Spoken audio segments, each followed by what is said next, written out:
I will approach the issue of borders in marine sciences from the perspective of the seagoing marine scientist who is participating in and organizing international marine expeditions.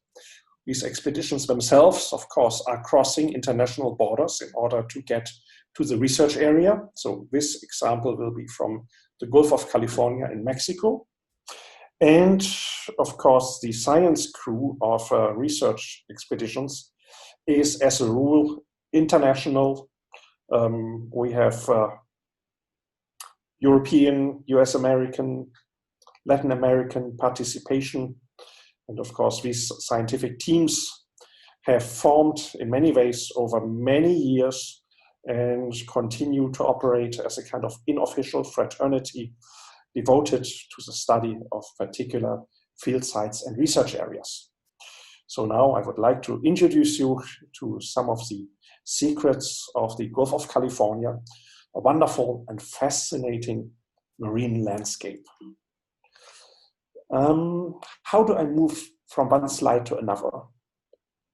I'm trying to, okay, I figured it out.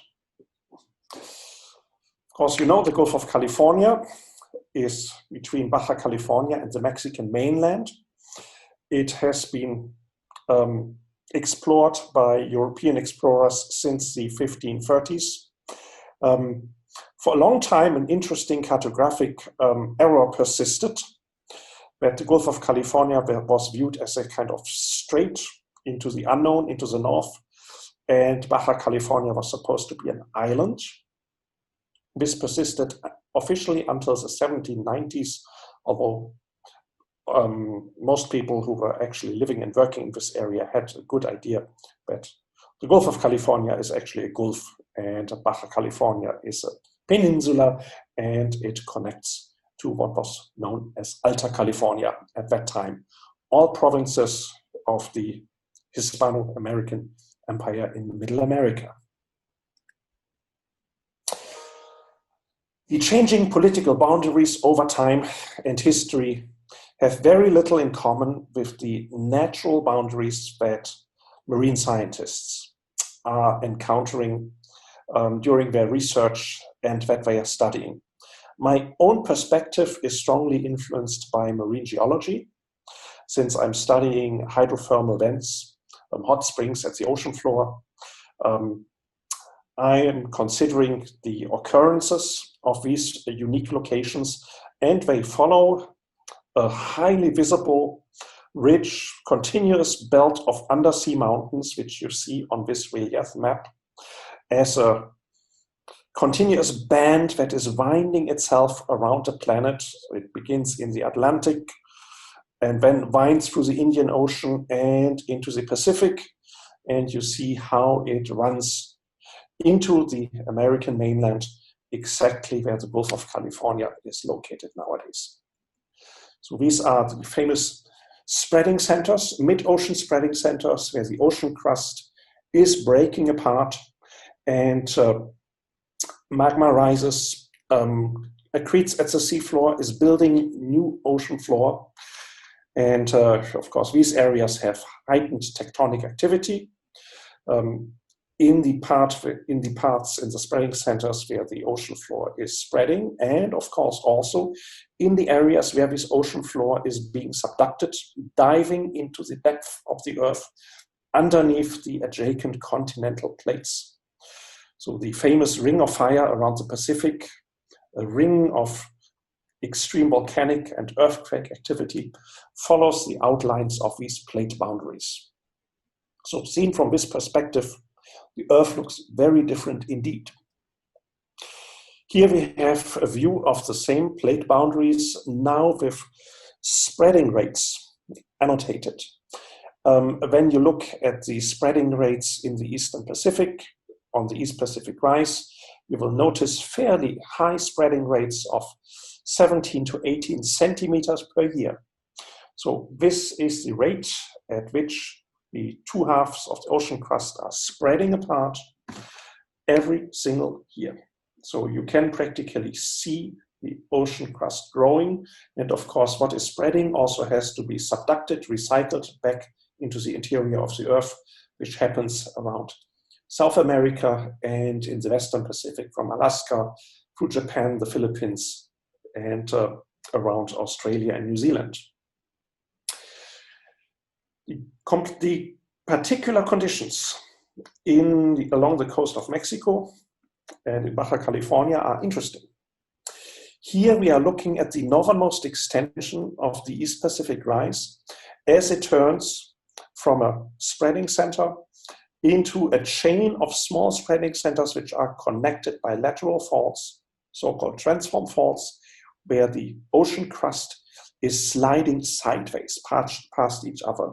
So you can understand this almost like a zipper-like structure where at every north-south segment, the ocean crust is spreading in both directions, and the different stages of the zipper are connected by these northwest to southeast running transform faults where the newly generated ocean crust is running past each other, moving past each other.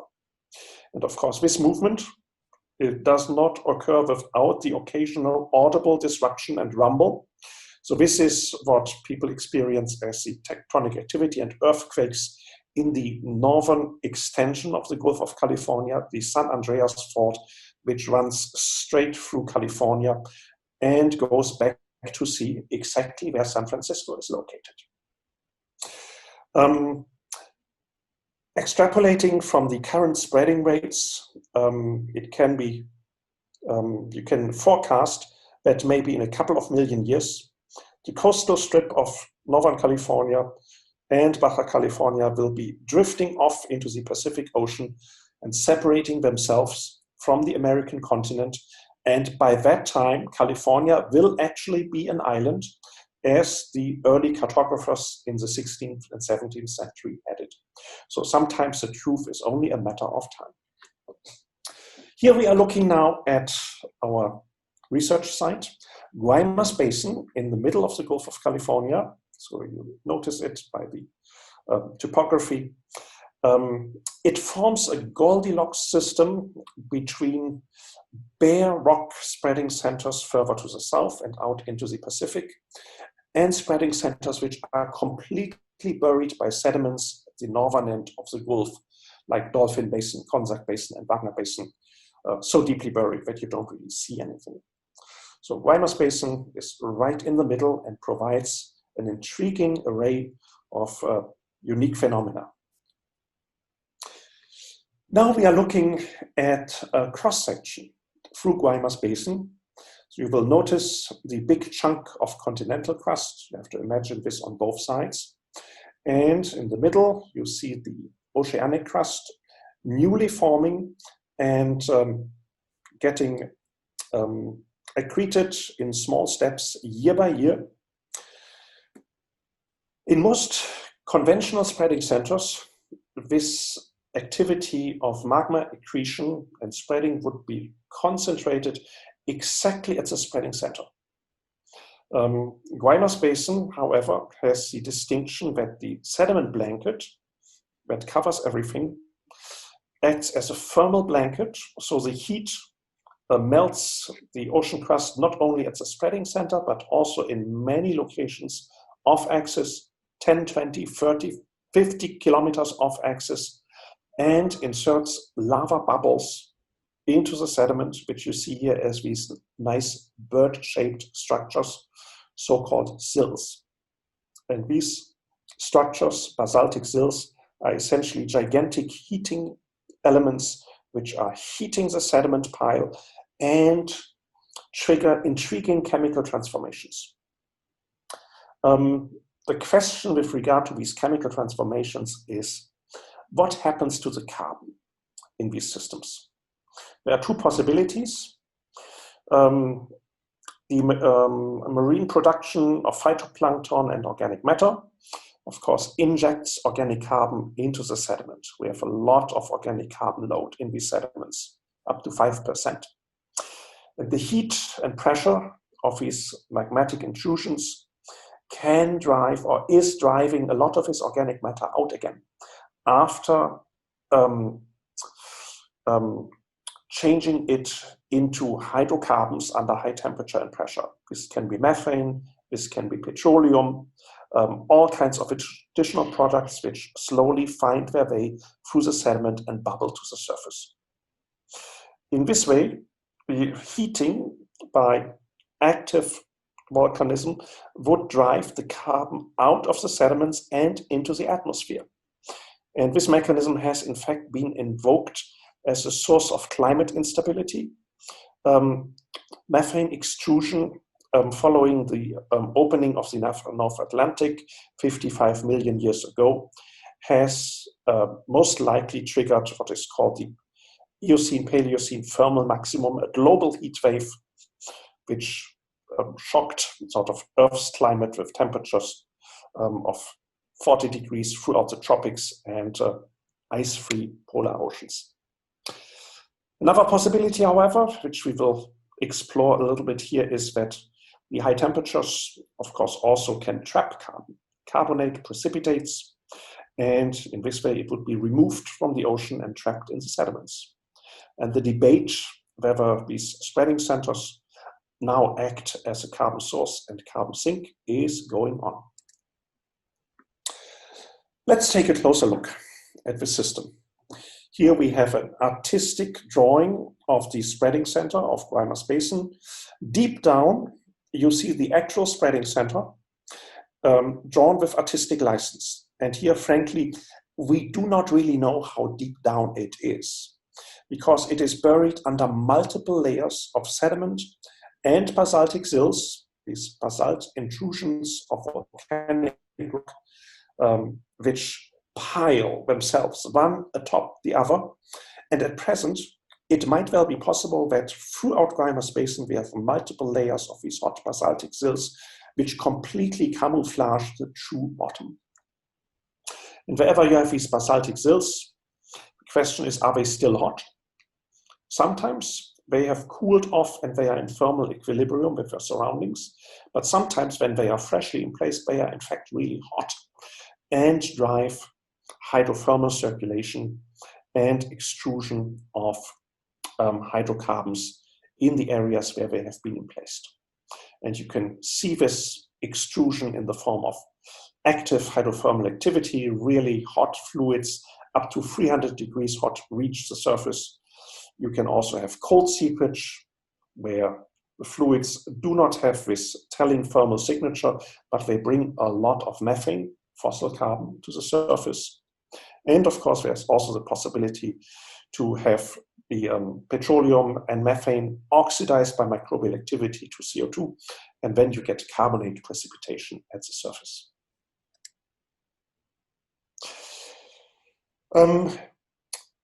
Some areas in Guaymas Basin and on the East Pacific Rise are, due to their special characteristics, now underwater preserves. The Mexican government has declared selected parts of the Guaymas Basin and the East Pacific Rise as underwater national parks, essentially, where sampling is strictly regulated, fortunately, I have to say.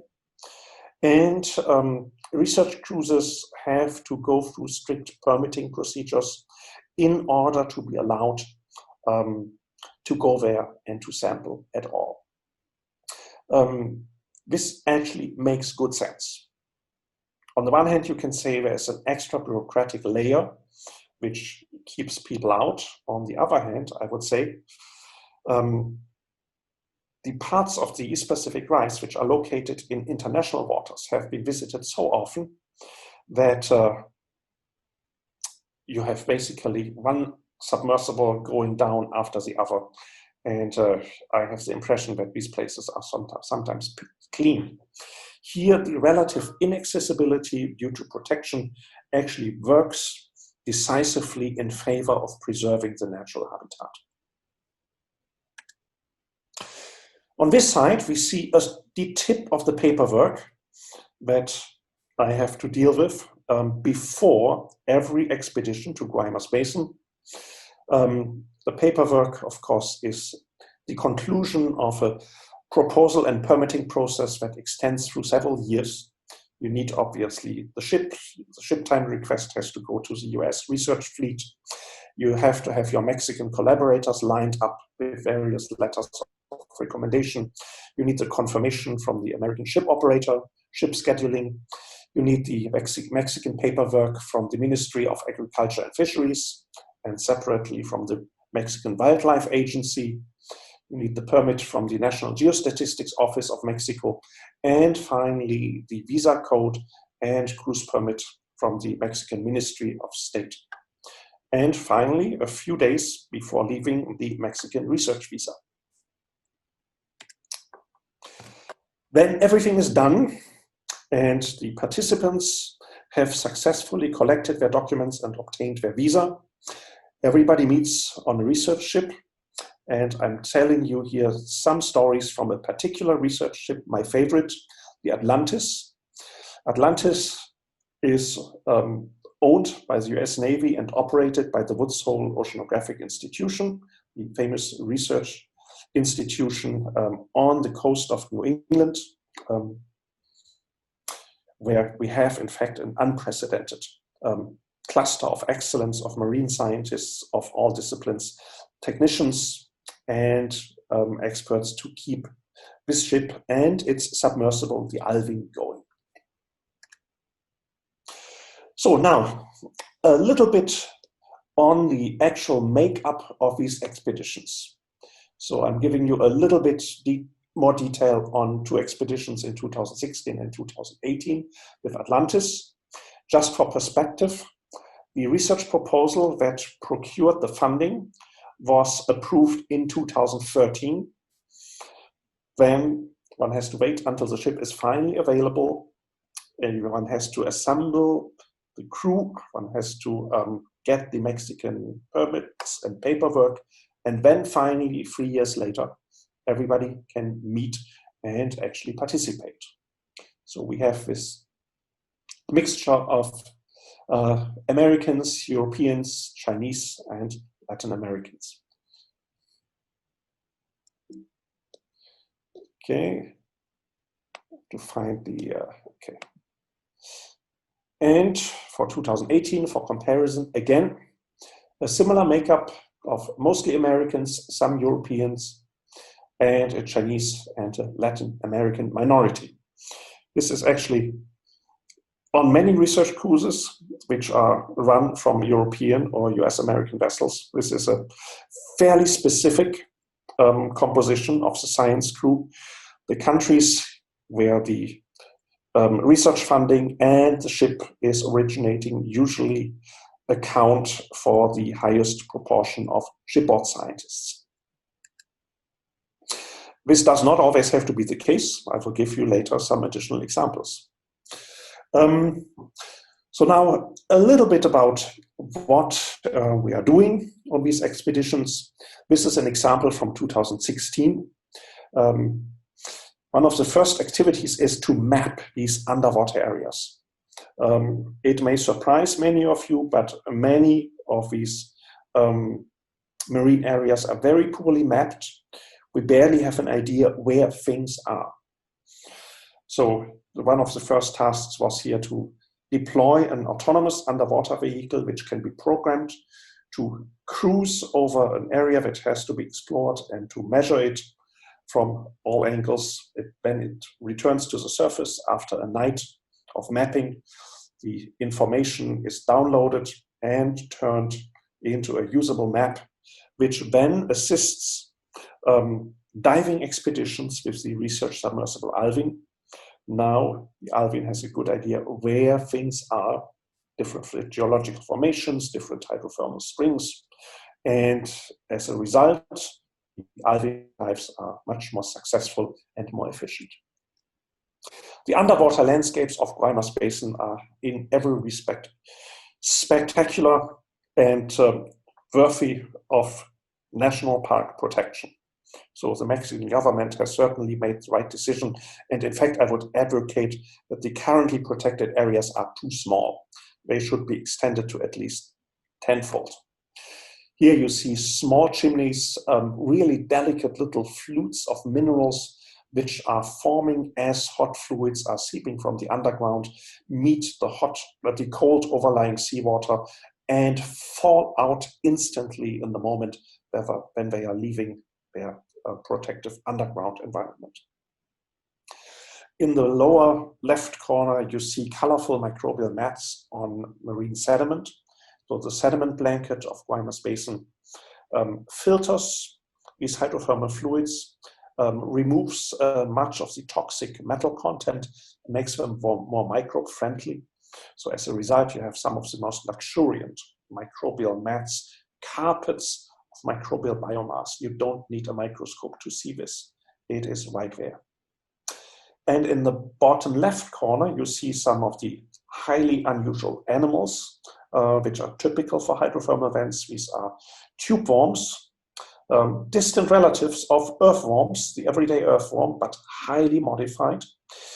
These little critters can grow up to 1.5 meters length. They stretch out their burgundy-colored gills in order to catch oxygen, sulfide, and CO2 from the seawater and from the vent fluid in which they are bathed. And they make a living by chemically oxidizing sulfide to sulfate and using this energy for carbon fixation. And the work is not done by the worm itself, but by intracellular symbiotic bacteria which do the work for the host organism. The host organism makes a living by digesting these bacterial symbionts. And the arrangement seems to work extremely well for both parties because these worms can grow really fast to full size within 1 or 2 years. Here we have in a nice panoramic view of the top of one of the most impressive chimneys called Rebecca's Roost. This structure is approximately 20 meters high. It is truly surreal. You cannot see all of it at once. The submersible has to circle it and move up and down and always enjoys a different vista of the bizarre mineral formations. One has to be careful not to move the submersible into outflowing hot water. With 200 to 300 degrees Celsius, this could actually do some damage to the submersible. So it's better to keep a safe distance and to admire it from that. Guaymas Basin is also distinguished by petroleum-rich hydrothermal fluids. The petroleum that is generated in the subsurface in the vicinity of these hot sills is slowly seeping towards the surface. It is gooey and sticky. It smells awful, like a gas station. And it can glue the sediment together. And when it is extruded from the seafloor like toothpaste, it forms these wild structures. This is not rock. This is sediment glued together by hydrocarbon, by petroleum. When you try to sample it, it practically crumbles under the grip of the sampling arm. And when you bring this material to the surface, it seeps petroleum. These formations are actually really interesting because they harbor highly unusual microorganisms which can anaerobically degrade chemically inert hydrocarbons, long-chain alkanes, and polycyclic aromatic compounds. There's a lot of animal life in Guaymas Basin.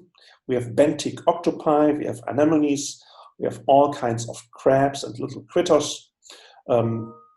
You will notice most of this is invertebrate life. There are a few fishes, not that many. The oxygen content of Guaymas Basin might have something to do with it. Down here, the oxygen concentration is maybe 10 to 15% of what we have at the surface. Now we are moving away from the hot springs at the spreading center, and I want to show you a bit of the more distantly located hotspots on the spreading regions of Guaymas Basin. We are moving away from the spreading valley, which you see in deep purple in the center of this 3D reconstruction, and we move over the extended sedimented plain and look for unusual formations which indicate hydrothermal activity in the outer regions of Guaymas Basin. This is something that has only been truly appreciated in the last couple of years. And once people started looking for these off-axis hydrothermal formations, they have been found everywhere. So Guaymas Basin is a garden of unusual off-axis sites. Here we see one of them, which we called Octopus Mount because of the abundance of cute little octopi. These places are quite different. They are not as hot as the spreading center. Here the fluids have cooled down sufficiently to complete thermal equilibrium with deep sea water, 3 degrees, so it's cold. But these places still have a lot of methane that is produced underground by hydrothermal reactions, and this methane is sustaining the benthic fauna, essentially an assemblage of different clams, mussels, tube worms, and microbial mats. When you look closely, viewed through the bottom camera here, you see a so-called worm carpet, amphitherid worm carpet. These are essentially fields, meters and meters, of things that look like a shag carpet, but it's not. It's just one little worm after another. And these things mediate the exchange of carbon across the marine sediment interface. They regulate methane oxidation and retention of organic carbon. Now I'm showing you the hottest off-axis site that has so far been detected, called ring vent. The previous pictures were from cold off-axis sites where temperatures are really not warmer than 3 degrees. Now we are moving to a place that on occasion has fairly warm and hot sediments again, 20 to 70 degrees, and therefore it has some similarities to the hot vent fauna, which we have already seen in the pictures from the central Guaymas spreading center. In the upper right corner, you see the orange microbial mats and the riftia tube worms, which are abundant in the hot spreading center. They have managed to gain a foothold here, 30 kilometers away, because here we have a site where the sediments and the hydrothermal fluids are sufficiently strong and hot in order to allow their existence. This particular place, ring vent, has actually been sampled for the first time on a Mexican expedition, which was exploring these parts of Guaymas Basin in October 2014. The leading university of Mexico, UNAM, Università Nacional Autónoma de México, owns this research vessel, the El Puma. Imagine a university with its own research vessel. And I was invited to participate in a wonderful expedition where we obtained sediment cores and dissected them on the ship. And here you see the makeup of this cruise. So this is clearly Mexican, and we have only 4 gringos, which are again of different extraction, Italian, German, and again, Mexican descent. So this Mexican expedition was by atmosphere actually sort of the nicest, was less hyper-competitive, and it was a joy to participate here. The scientific yield was extraordinary. We managed to obtain a 5-meter-long sediment core straight from the interior of ring vent.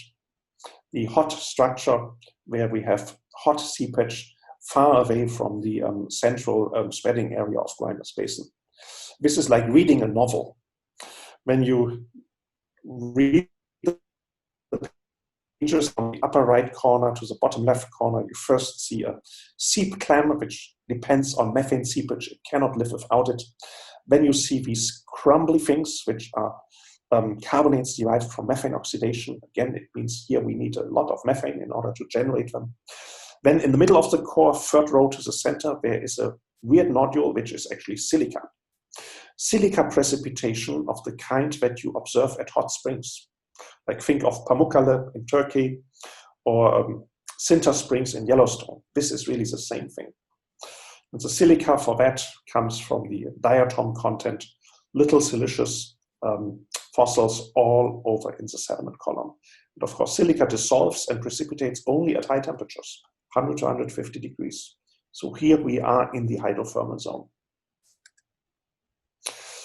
And based on this lucky strike and additional sampling and exploration at ring vent, we put together this working model of the place, where we have one igneous sill, fairly hot, at maybe 100 meters depth, which is generating the transformation of buried organic matter into methane, thermogenic methane, which mixes with biogenic methane, and this gas mix bubbles to the surface in ring vent. The expeditions which I have presented so far are a kind of prelude to deep drilling. So far, we have only scratched the surface. With a submersible, you can, of course, collect samples right at the seafloor, but it is quite impossible to get below the surface. El Puma has already allowed us to get sediment cores down to 5 meters depth. But what about the deep geological underpinnings of Guaymas Basin? The sediment column here is several hundred meters thick. And also the sills, the hot basaltic formations, are buried at 100 to 500 meters depth. So now we really need a different kind of research vessel. Everything that has been done so far is a kind of prelude, so-called site surveys, scouting out the terrain in order to revisit Guaymas Basin with this particular vessel, the JOIDIS Resolution, a deep drilling vessel. Midships, you see a kind of oil drilling platform. This is exactly what you think it is. It's a drilling tower on a ship, which can drill through thousands of meters of water and hundreds of meters into the sediment. So JOIDIS Resolution, JOIDIS stands for Joint Oceanographic Institutions Deep Earth Science. It's an international research consortium that is operating this and a few other ships. Staffing for these expeditions is highly international. The countries which are participating in this integrated research program can place their scientists on this ship in proportion to their financial contributions. So here now we have a more international cruise as a result. So we have, of course, the American contingent, some Europeans, mostly French this time. The background is there was a backlog of having not enough French participants. So in order to balance the books, we loaded up on French. Then we have some Asian, Japanese, Chinese scientists, and 4 Mexicans, which required a special effort because Mexico is not yet a member of the organization that is driving the JOIDIS Resolution, the IODP, International Ocean Discovery Program. So I hope that in the long run, Mexico will consider joining, and then Mexico can send Mexican scientists on every cruise where JOIDIS Resolution is going in proportion to its contribution. Oh yeah, here we have an overview on the member countries, current member countries of the International Ocean Discovery Program. And the 2 major ships, JOIDIS Resolution, the mostly American-driven vessel, and the Japanese Chikyu Earth, which is in many ways fancier, more modern, and more elegant than JOIDIS Resolution, also a lot more expensive, and therefore is not used all the time. In addition to this, there are several European vessels of opportunity, Arctic icebreakers, and specialty ships, which are used often for locations where JOIDIS Resolution and Chikyu cannot go. The staffing procedure, getting the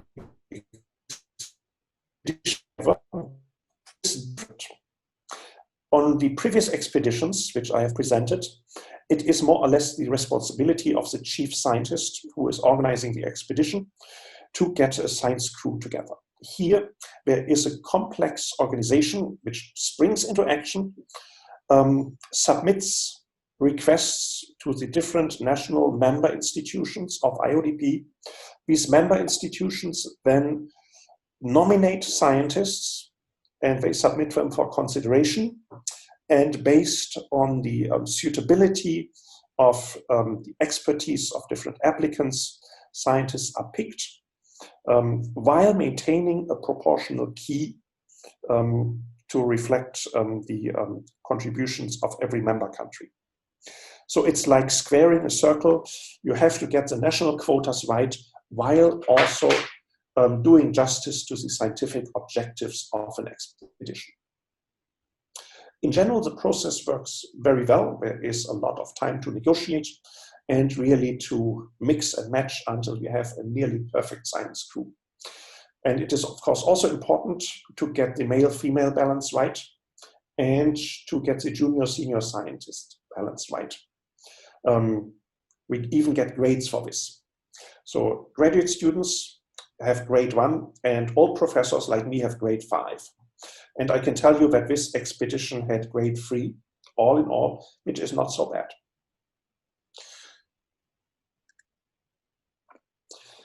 When you look at the institutions that supply scientists to enjoy this resolution,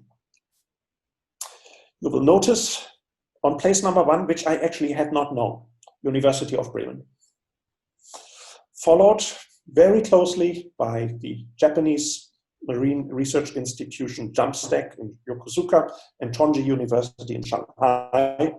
And then comes a collection of research agencies from New Zealand, US, European, and mostly Chinese institutions. Yeah, but in this way, Bremen is a hotspot of seagoing science through its participation in JOIDIS resolution deep drilling cruises. So a point of local pride that I would like to emphasize. Okay, now I'm showing you some highlights from the deep drilling expedition with JOIDIS resolution, which actually took place last fall, mid-September to mid-November. We had a couple of sites, which you see here marked as colored dots. And at the bottom center, you see the Guaymas protected area. So we kept outside of this protected spot where destructive sampling is prohibited.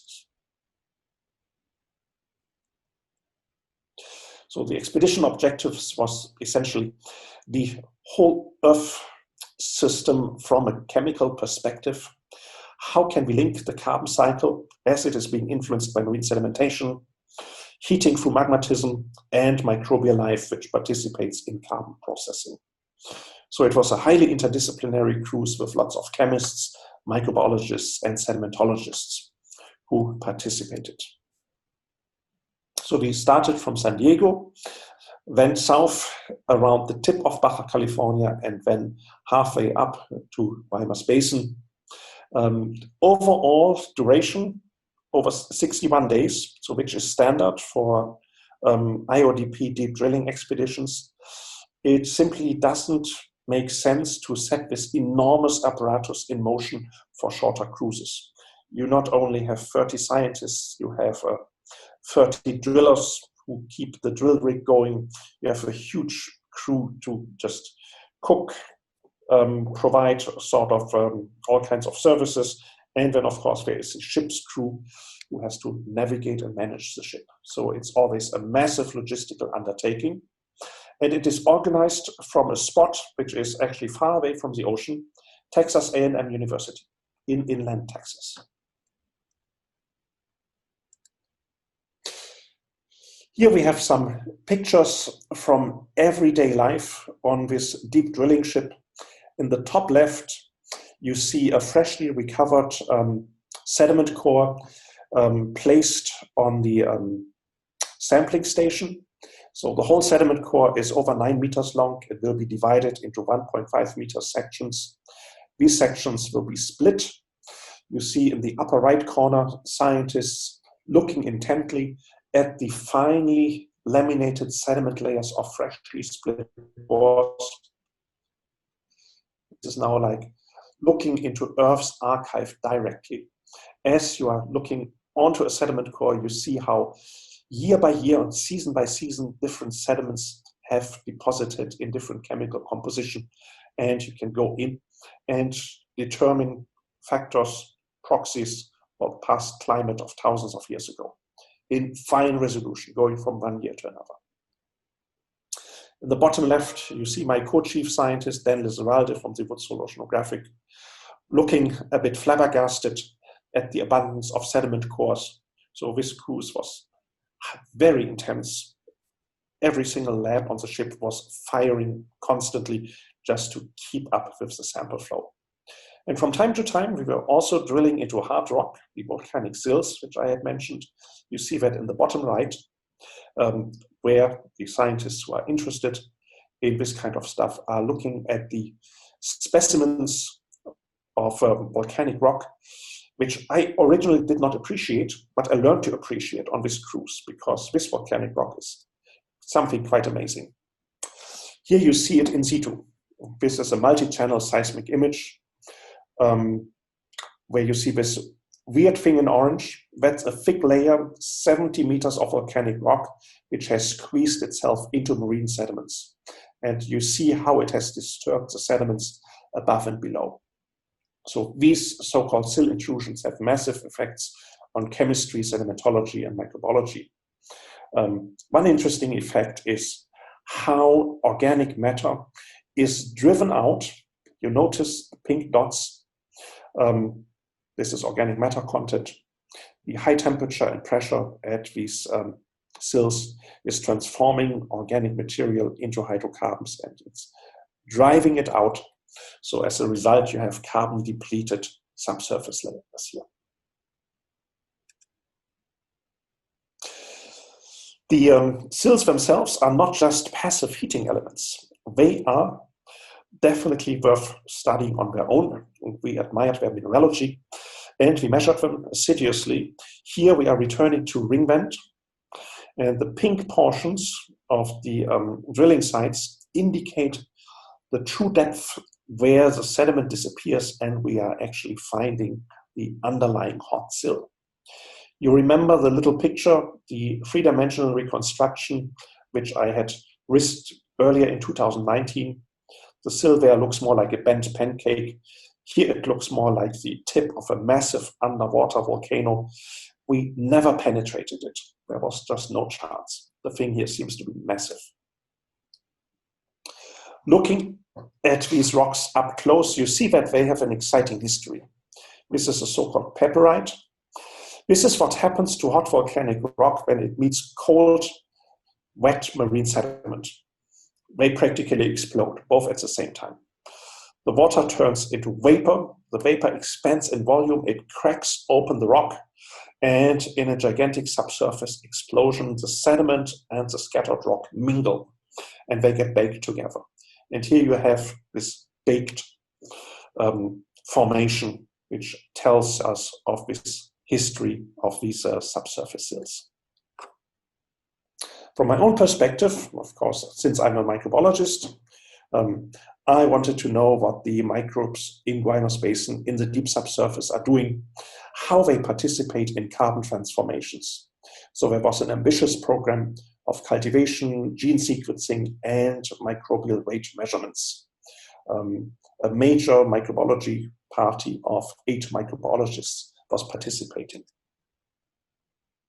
Here I only show you one particular result, the abundance of microbial cells in relation to the heat gradient. First, we look at the heat gradient. At every single site, we measured step by step by step the heat in the subsurface until the temperature probe gave out at 80 degrees. Of course, if the graph looks good, it is possible to extrapolate. And you notice essentially 2 families of locations. The northwestern sites have a lower heat gradient, not as steep, whereas the ring vent sites get hot very, very quickly. Within 100 meters, you are already at 80 degrees. So these strong geothermal gradients limit the microbial habitat. They also change the geochemistry. They influence the ways how carbon is either retained as carbonate or it is driven out as methane.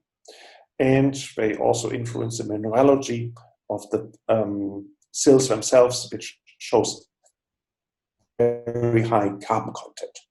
So we now have a lot of material in all participating laboratories, and people are either writing proposals to get their work funded, or they have it already funded. And here I have to say the US-American funding system seems to lose out to the DFG. The DFG is already funding the Guaymas projects of the German cruise participants rapidly and fully, whereas the American funding system is a tougher sell, and here our record is so far mixed. So now people will work on these Guaymas samples probably for several years, and then step by step the results from all these multiple disciplines will be trickling in. Such an expedition, of course, should not go unnoticed. So we had an outreach officer with us, actually a Mexican national, who paid particular attention to perform outreach in Mexico. And of course, in Mexico, the echo in the press was a lot more lively than reporting in the USA, I have to say. So there were various newspapers in Mexico who all reported on this cruise. There were interviews. And in the US, people seemed to be saturated. There were a couple of local newspaper articles, and that was it. So all in all, lively echo from Mexico, from several European countries, from Turkey, for whatever reason. And in the US, as I said, a little mixed. I was writing my own unofficial cruise diary on the WordPress platform. And here you can see how many people from different countries have logged in. Of course, there are always lots of logins from the US. Friends and family of US shipboard scientists want to know what is going on. The NSF funding agency, of course, wants to know what is going on. And then the networks of individual research scientists were kicking in. So France, Germany, and Mexico, and then other European countries were particularly interested. And this is actually more diverse than the official science crew, because the local networks of the individual scientists easily spanned boundaries.